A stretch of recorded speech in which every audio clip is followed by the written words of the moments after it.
Lily's big day and a blaring siren. Lily, all pigtails and gapped smile, defied gravity inside the bouncy castle. Her delighted shrieks bounced off the Rodriguez's pristine lawn, a cheerful counterpoint to the rhythmic sigh of the inflatable. 8 years blazed by, distilled into pure Lily essence. Nearby, a magician, his sequined waistcoat a tight fit, produced a dove from thin air. A collective gasp rippled through the party, faces alight with wonder at the avian vanishing act. Even Mrs. Henderson, notorious for her complaints regarding every blade of grass and chime's resonance, peeked from behind her lace curtains, a ghost of amusement playing on her lips. Sam, Lily's older brother, nursed a pizza slice beneath the oak's shade, phone clutched in his free hand. He found little appeal in the curated chaos of kids' parties. The din, the sugary frenzy, the subtle ache of time's passage. It was all a bit much. He preferred the silent logic of code, the ordered predictability of the digital realm. Lost in debugging a particularly thorny bit of script for his community garden app, he registered a distant sound, a faint keen cutting through the cheer. He paused, tilting his head, the errant semicolon momentarily forgotten. Sirens, he murmured, mostly to himself. He scanned the scene. No one else seemed to notice. The magician was engrossed in sawing a volunteer in two, commanding the children's rapt attention. Even his parents, usually attuned to neighborhood minutiae, were deep in conversation with Mr. Abernathy regarding his prized roses. The siren intensified, a piercing shriek tearing through the festive air. This time it commanded attention. The magician's saw faltered. Lily, ejected from her bouncy realm, fixed a wide-eyed stare toward the sound. A wave of unease washed over the celebration. Chatter subsided, replaced by worried glances and hushed queries. "What's happening?" Mrs. Abernathy questioned, her voice tight. Sam's jaw clenched. Sirens that close, that insistent, bode ill. He crammed down the remains of his pizza, a sudden, insistent urgency fueling him. He needed answers. He retrieved his phone, fingers dancing across the screen. Eschewing mainstream news with its delayed information, he tapped into an alternative app, a network of local scanners and radio enthusiasts. Unfiltered and raw, it was often the quickest route to ground-level truth. Static hissed from the speaker, punctuated by fragmented phrases. Blocked, fire lane, ambulance. The signal was weak, the information disjointed, but a picture began to emerge. "Sam, what is it?" his mother pressed, her tone laced with anxiety. He looked up, his face drawn. "I think there's an ambulance," he uttered, his voice a bare thread. "And someone's blocking the fire lane." The unspoken hung heavy in the air. They all knew Karen Block. The color leached from his mother's complexion. Mr. Abernathy's roses paled in significance. The magician, sensing the shift, wordlessly packed his props. Even Lily, her birthday temporarily eclipsed, wore a concerned expression. The sirens returned, louder still, their mournful cries a jarring contrast to the remnants of Lily's joyous celebration. Sam continued combing the radio frequencies, his pulse hammering in his ears. An unsettling premonition gnawed at him. This felt like more than a mere parking snafu. This tasted of danger. The SUV in the fire lane. The siren wailed again, a mournful cry swallowed by the tight confines of Willow Creek Estates. It wasn't just loud, it was insistent, a demand for passage that the narrow streets, lined with identical faux Tudor homes, seemed unwilling to grant. Inside the ambulance, EMT Ramirez swore under his breath, wrestling with the steering wheel. "Gotta be kidding me," he muttered, inching forward. Parked squarely in the fire lane, a gleaming, obsidian-black SUV blocked their path. It was a monstrosity, a tank masquerading as a family vehicle, its chrome accents glinting even in the shade. And it was close, too close. Ramirez could feel the seconds ticking away, each one a hammer blow to his chest. Old Mrs. Higgins, peeking out from behind her lace curtains, wrung her hands. She recognized the SUV. Beatrice Davison, of course. Who else would be brazen enough, self-important enough to park like that? A gaggle of teenagers, normally glued to their phones, had stopped skateboarding. They were craning their necks, whispering amongst themselves. Even they knew this was bad. Someone should say something, one of them mumbled, but the others just shrugged, fear outweighing their teenage bravado. Everyone knew Mrs. Davison. Everyone knew better than to cross her.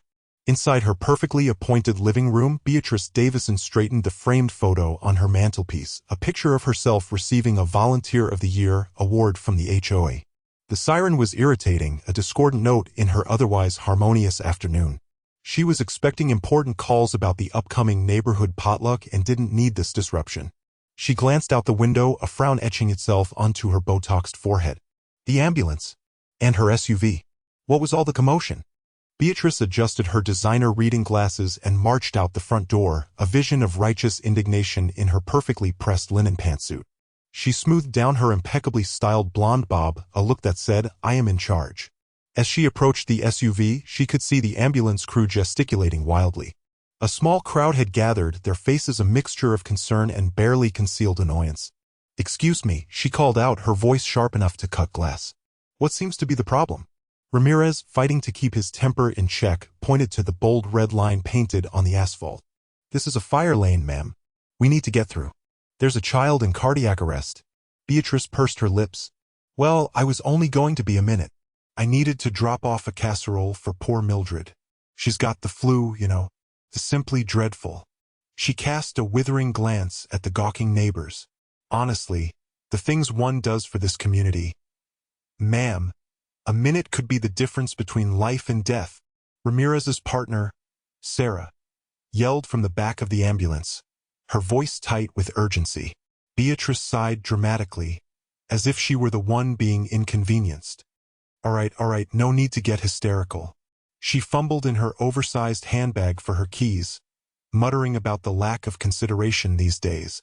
As she finally managed to unlock the SUV, she made sure to maintain eye contact with each and every neighbor, as if daring them to judge her.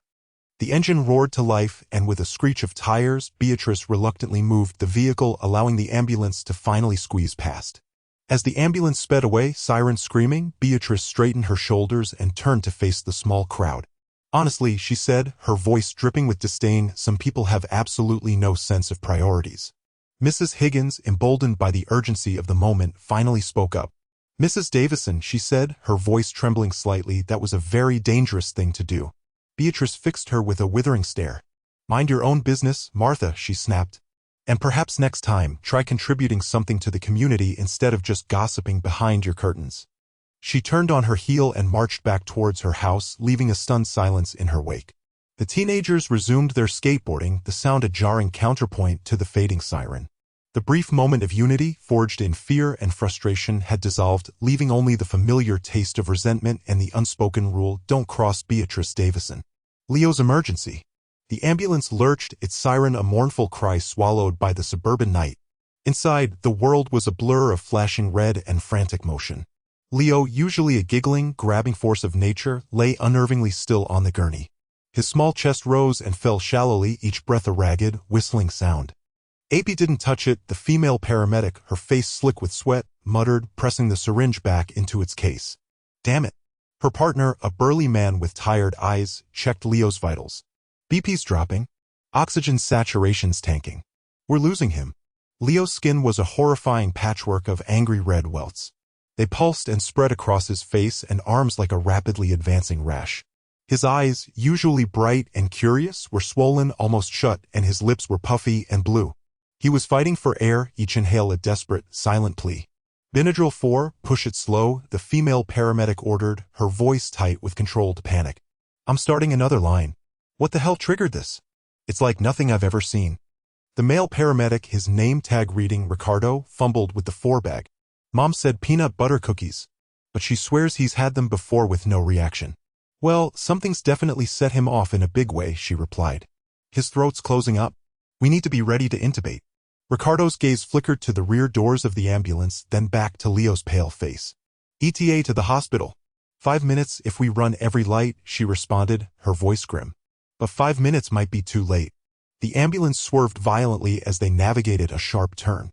Leo's body jolted, and a small whimper escaped his constricted throat. The sound was almost unbearable.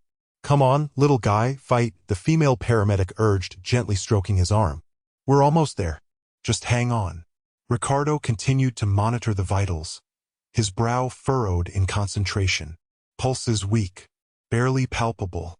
The female paramedic's hands moved with practiced speed, prepping the intubation equipment. The sterile click of the laryngoscope echoed in the small space, a sound that amplified the urgency of the situation. She glanced at Ricardo, her eyes filled with a mixture of determination and fear. Get ready to assist. If this Benadryl doesn't work fast, we're going to have to manually ventilate him." The ambulance siren wailed, its sound now a desperate cry for help. Every second felt like an eternity.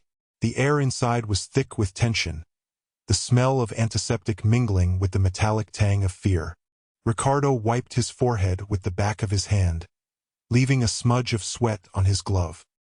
He kept one eye on the road ahead, willing the hospital to appear, and the other fixed on the tiny, struggling life in front of him.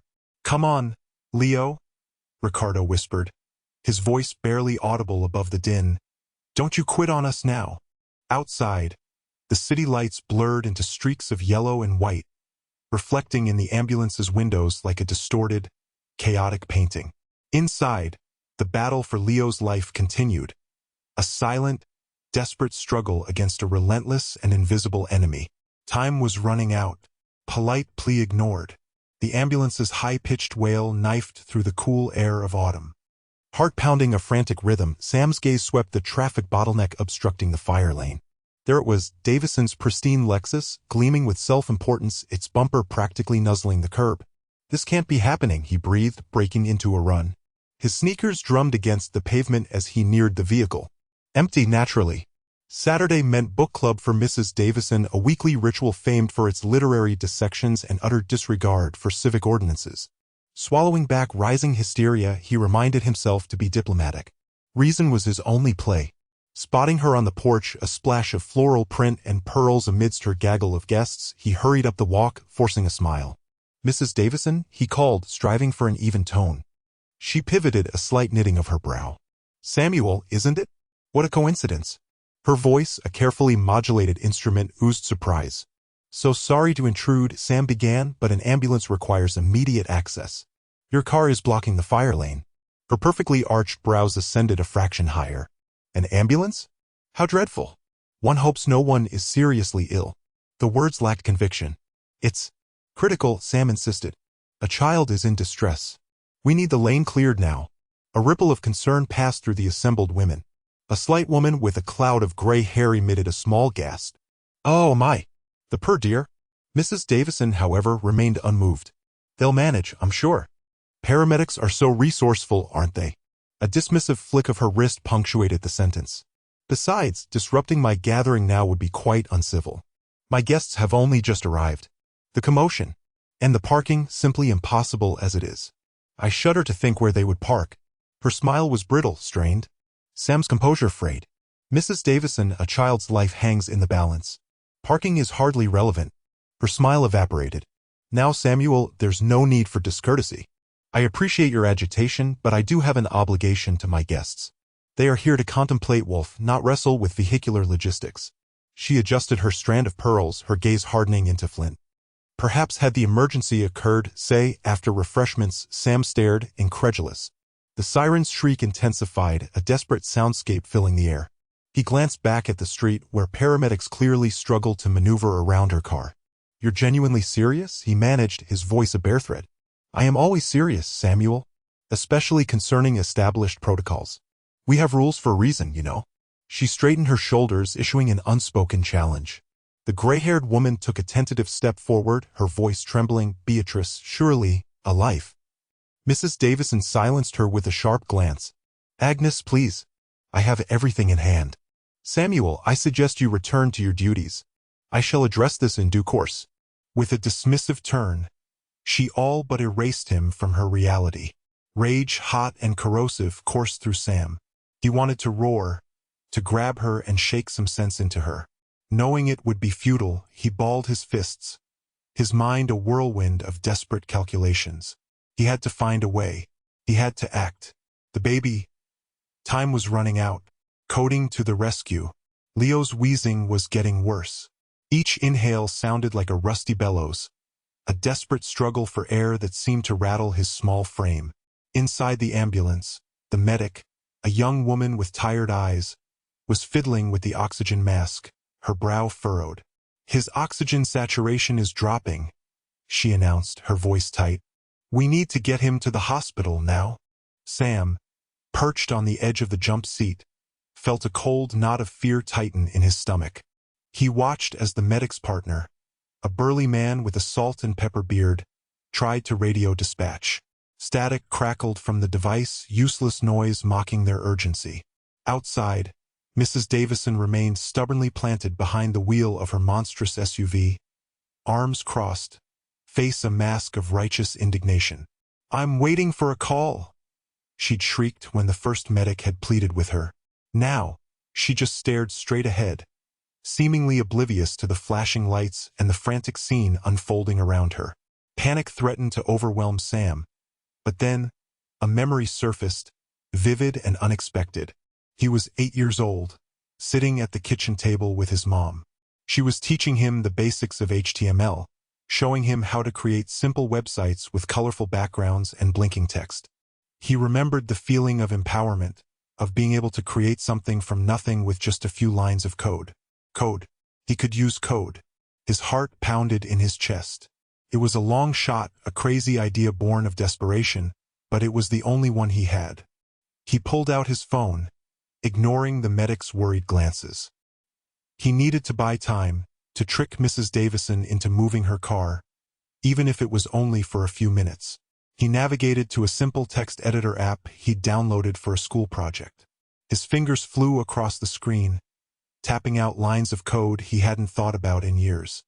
He remembered the tags, the syntax, the little quirks of the language. It was like riding a bike, the muscle memory kicking in despite the years of disuse. His plan was audacious, bordering on insane. He would create a fake HOA violation notice, complete with official-looking formatting and dire warnings, designed to prey on Mrs. Davison's greatest fear, upsetting the homeowners association. He typed furiously, his mind racing. He needed to make it convincing. He added a bold heading, "Urgent HOA violation notice." Then he crafted a paragraph outlining a fictitious complaint about her vehicle blocking the fire lane, citing specific bylaws and threatening escalating fines. He even threw in a fabricated neighbor complaint about her excessive topiary trimming, a detail he'd overheard his mom complaining about just last week. He knew he was walking a fine line. He could get into serious trouble for this. But Leo's gasps were becoming shallower, more strained. He had to do something. He added a fake HOA logo he quickly scraped from a Google image search. It was blurry and pixelated, but hopefully it would be enough to sell the illusion. He then generated a QR code that led to a Rickroll video, a final touch of petty revenge if his plan succeeded. With trembling hands, he took a screenshot of his creation. It looked surprisingly official, especially on the small screen of his phone. Now came the hard part. He took a deep breath, steeling himself. He pushed open the ambulance door and stepped out into the sweltering afternoon heat. Mrs. Davison was still there, a granite statue of suburban entitlement. "Excuse me, Mrs. Davison?" Sam said, his voice surprisingly steady despite the tremor in his hands. He held up his phone, the fake violation notice glaring on the screen. "I think you need to see this. It's from the HOA."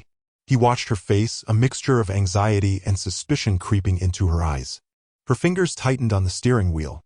The only sound now was the frantic beeping of the heart monitor inside the ambulance, a sound that spurred Sam onward. The fake violation. The plastic stylus, alien in Sam's grip, reminded him why he favored the sharp precision of his own laptop. Abandoned now at school, it left him at the mercy of his mom's prehistoric tablet and a looming deadline. He stared at the actual HOA notice, a monument to officious meddling, its declarations rendered in severe fonts and vaguely menacing jargon. "Come on, think," he urged himself, tapping the dusty screen. Verisimilitude, not replication, was the goal. The tablet's app selection resembled a digital ghost town. Finding a document editor that wouldn't implode seemed unlikely. Code it was then. Quicker and far more personalized. A surprisingly robust online code editor appeared after a few taps. Imperfect, but serviceable. Lines of code spilled from his fingers, a frantic digital dance. He started with the heading, Silverwood Estates Homeowners Association, official notice of violation. A suitably imposing serif typeface was crucial. Times New Roman it would be. A bead of sweat traced a path down his temple. The tablet's battery display flashed a warning. Time was evaporating. Snatching his phone, he pulled up the Silverwood Estates website, leeching its color palette. The forgery needed to integrate, to deceive. He extracted the precise, drab blue of the HOA logo and splashed it across the header. Next, the infraction. He scanned the original notice. Unapproved landscaping alteration. Ugh. He subbed in something gloriously ambiguous. Violation of Section 3, Subsection B, Paragraph 12 concerning unauthorized obstruction of community thoroughfare. Magnificent. Opaque, threatening, and utterly without teeth. He fabricated a violation number, plausibly official, practically meaningless. Then came the flourish, a QR code. Using a free online generator, he linked it to a hastily constructed bogus website, a single page displaying the Silverwood Estates logo and the words under construction. A cul-de-sac of frustration. He revisited the actual notice, noting the self-important signature. Sincerely, Beatrice Abernathy, HOA Compliance Officer. He typed it, but it lacked punch. He recast it as sincerely, the Silverwood Estates Compliance Department. Aloof. Menacing. Superior. Perfect. The battery icon glowed crimson. He invented a date, tomorrow's, to amplify the urgency. Substance was needed. A textural foundation to ground the deception. He unearthed a public domain image of a watermarked legal document and feathered it subtly behind the text, reducing the opacity until it barely registered. This imparted a sense of gravitas, a suggestion of authenticity. The final brushstroke was a disclaimer at the bottom, rendered in microscopic text. This notice is for informational purposes only and does not constitute a legally binding agreement. Errors and omissions accepted. Void where prohibited. He pictured Karen, face screwed up, struggling to parse the minuscule legalese. He inhaled sharply, his fingers poised over the print button. The tablet groaned, struggling to fulfill the command. The printer jolted to life, disgorging the counterfeit violation. He seized it, the paper radiating residual warmth. He juxtaposed it with the genuine article. Not flawless, but remarkably convincing. Sufficient to stall, to deflect. Sufficient, perhaps, to unnerve Karen. A jolt of triumph coursed through him. Success. Mrs. Davison's downfall. Sam held the phone out, the screen displaying the doctored image of Mrs. Davison's car, a bright yellow violation sticker superimposed on the windshield. This arrived in my inbox this morning. It looks pretty official, Mrs. Davison. Says your car is being towed within the hour for multiple parking violations, including obstructing emergency access. Mrs. Davison peered over her spectacles, her nose wrinkling in suspicion. That's absurd. I received no such notice. Show me. She snatched the phone, her manicured nails tapping impatiently on the screen as she enlarged the image, scrutinizing the fake HOA logo and the poorly worded legal jargon. This is clearly amateurish, she declared, handing the phone back with a dismissive sniff. The font is all wrong, and they would never use Comic Sans for an official document. Sam suppressed a smile. He knew she'd pick up on the details, but the seed of doubt was planted. Maybe, but it also states that previous notices were sent certified mail. Maybe you missed them? Or someone intercepted them? Mrs. Davison's face paled slightly. Intercepted? Preposterous. I have a secure mailbox. But a flicker of uncertainty danced in her eyes. The ambulance siren wailed again, closer this time, its urgency amplified by the narrow street. It's just, the fine is quite substantial, Mrs. Davison. And the towing fees? They add up, especially if they impound it. Sam adopted a tone of faux concern. He wasn't proud of resorting to trickery, but the wails from the ambulance were getting to him. She wrung her hands, her gaze darting between the phone, her pristine sedan, and the increasingly frantic faces of the paramedics struggling to navigate the crowd. But where would I even park? The visitor spots are full. And I certainly can't park on the grass. The HOA would have a field day. Maybe just temporarily move it? Sam suggested gently, gesturing towards a slightly wider section of the street a few houses down. Just enough for the ambulance to get through. You can deal with the violation later. Panic finally bloomed on Mrs. Davison's face, eclipsing her usual composure. The siren shrieked again. A prolonged, desperate cry. A paramedic, his face etched with worry, yelled, "We need to get through. Every second counts." Mrs. Davison's eyes darted around, settling on the faces of her neighbors, all staring at her with varying degrees of frustration and disgust. The weight of their collective judgment, combined with the threat of fines and towing, finally broke her. "Oh, for heaven's sake," she huffed, grabbing her purse from the passenger seat. "This is all so unnecessary." She fumbled with her keys, her hands trembling slightly. With a jerky start, she reversed the car, narrowly missing a garbage can. She then pulled forward, inching her sedan along the curb until it was just far enough to allow the ambulance to squeeze past. The paramedics didn't waste a second, accelerating through the gap, their flashing lights painting the street in a strobe of red and blue. As the ambulance sped away, Mrs. Davison sat slumped in her driver's seat, her face a mask of humiliation and resentment. The crowd, momentarily appeased, began to disperse. Sam watched as she took a shaky breath, her shoulders slumping. The victory felt hollow. He hadn't solved the underlying problem, the narrow-mindedness that had caused the delay in the first place. But for now, a baby was on its way to a hospital, and that was all that mattered. He knew he had to figure out how to help change things for the long haul, but he had time to plan. He walked over to her car.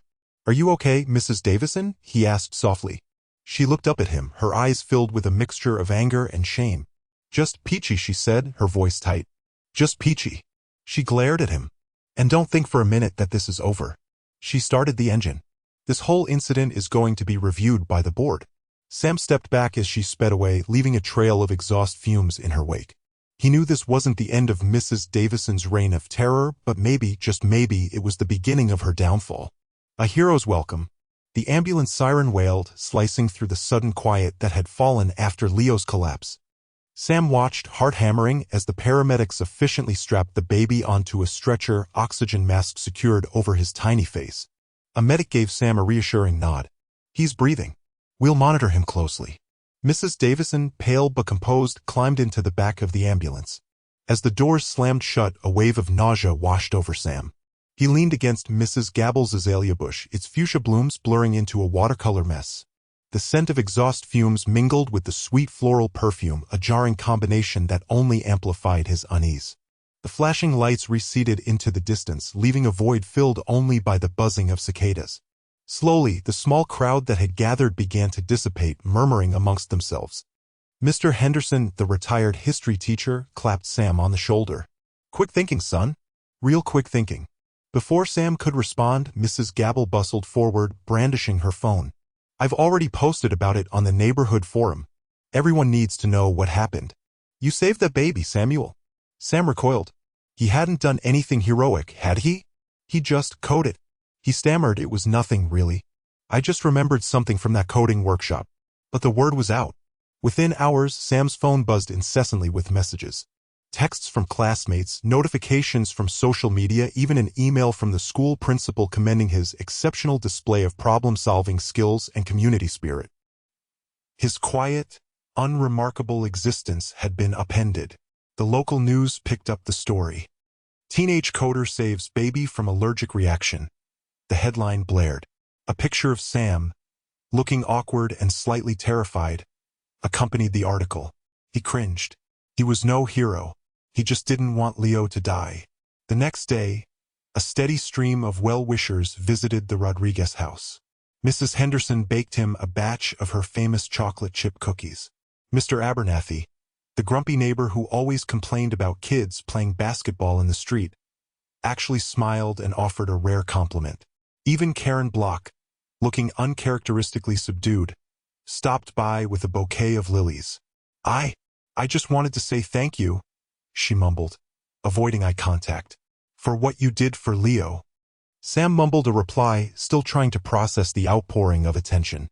He felt exposed, vulnerable under the weight of everyone's gratitude. All he wanted was for Leo to be okay. He finally got his wish that evening. Mrs. Davison called, her voice thick with relief. "Leo's going to be fine, Samuel. The doctor said he had a severe reaction to something he ate. They were able to stabilize him quickly, thanks to your code." She paused, a watery chuckle escaping her lips. "I still don't understand how you did it, but you saved my grandson's life. We'll be home in a couple of days." Relief washed over Sam, so potent it almost brought him to his knees. He closed his eyes, picturing Leo's chubby face, his bright, inquisitive eyes. He was alive. That was all that mattered. Later that night, after the last of the visitors had left, Sam sat on his porch, the glow of his laptop illuminating his face. He opened the coding program he'd used to override the ambulance's system. He stared at the lines of code, no longer seeing a jumbled mess of symbols, but a lifeline. Maybe, just maybe, he could use his skills to do more good in the world. The weight of the community's praise still felt uncomfortable, but the knowledge that he'd made a difference, that he'd saved a life, settled deep within him, a quiet, unwavering sense of purpose. The cicadas continued their relentless chorus, but tonight, the sound felt less like a buzzing annoyance and more like a celebration. Justice and cake for all. Rick Garcia scrubbed a hand over his scalp, the past day's Gordian knot twisting in his gut. Leo's parents' pleading phone call echoed in his ears, chased by a torrent of anxious emails from residents who'd witnessed the near tragedy. He couldn't waffle. He had to act. He buzzed Mrs. Davison, summoning her. Under the sterile hum of the fluorescent lights, she perched across from him, stiff-backed, her face an implacable mask. He chose his words carefully. Mrs. Davison, regarding the incident involving your vehicle and the fire lane. Incident, she huffed, tweaking her pearl necklace. 5 minutes, merely. And the ambulance managed perfectly well. Rick's stomach tightened. He inhaled deeply. Moreover, Mrs. Davison, your record isn't spotless. Emergency access has been compromised by your vehicle before. He tapped the file on his desk, a compendium of prior warnings and minor offenses. His tone hardened. Given the gravity of the situation, the potential risk to young Leo, the HOA is levying a significant fine. Furthermore, you're required to attend a parking compliance seminar. A fiery crimson suffused her cheeks. This is preposterous. I won't tolerate such humiliation. Mrs. Davison, Rick sighed, the weight of the community settling on his shoulders. Resident safety is non-negotiable. Your actions endangered a child. The penalty will appear on your next statement, and the seminar must be completed within a month. He watched her sputter, then huffily stalked out, a whirlwind of aggrieved muttering about lawyers. Rick slumped, the confrontation leaving him hollow. He needed a win, something to buoy the community's morale. An idea sparked during his evening stroll, an award. The Guardian Angel Award. Corny, perhaps, but it would honor Sam's swift, selfless intervention. Saturday morning, the ceremony took place poolside, the community's hub. A small crowd gathered, buzzing with anticipation. Rick, clutching the microphone, cleared his throat. He spoke of neighborliness, of watching out for each other, of exceptional bravery displayed by a young man. He beckoned Sam Rodriguez to the makeshift stage, a simple platform usually reserved for summer concerts. Sam, looking awkward in a button-down shirt, shuffled forward. Rick grinned, presenting a framed certificate and a gift card to the local electronics store. Sam, from all of us, thank you for your courage and presence of mind. You're a true inspiration. Applause thundered, and Sam, despite his shyness, offered a shy smile. Later that afternoon, Lily Morales hosted a small party to celebrate Leo's return home and recovery. Bright balloons festooned the patio, the air thick with the tantalizing aroma of carne asada on the grill. Leo, looking pale but improved, was passed around by adoring relatives. Lily approached Sam, gratitude shining in her eyes. We can't thank you enough, Sam, for everything. You saved our son. Her husband, Marco, clapped him heartily on the back. Name it, kid. Anything you need, just ask. As twilight painted the sky, Lily announced, cake time, everyone. She wheeled out a magnificent cake, its frosting a kaleidoscope of pastel hues. It's my birthday, and I can't imagine a better way to celebrate than with all of you.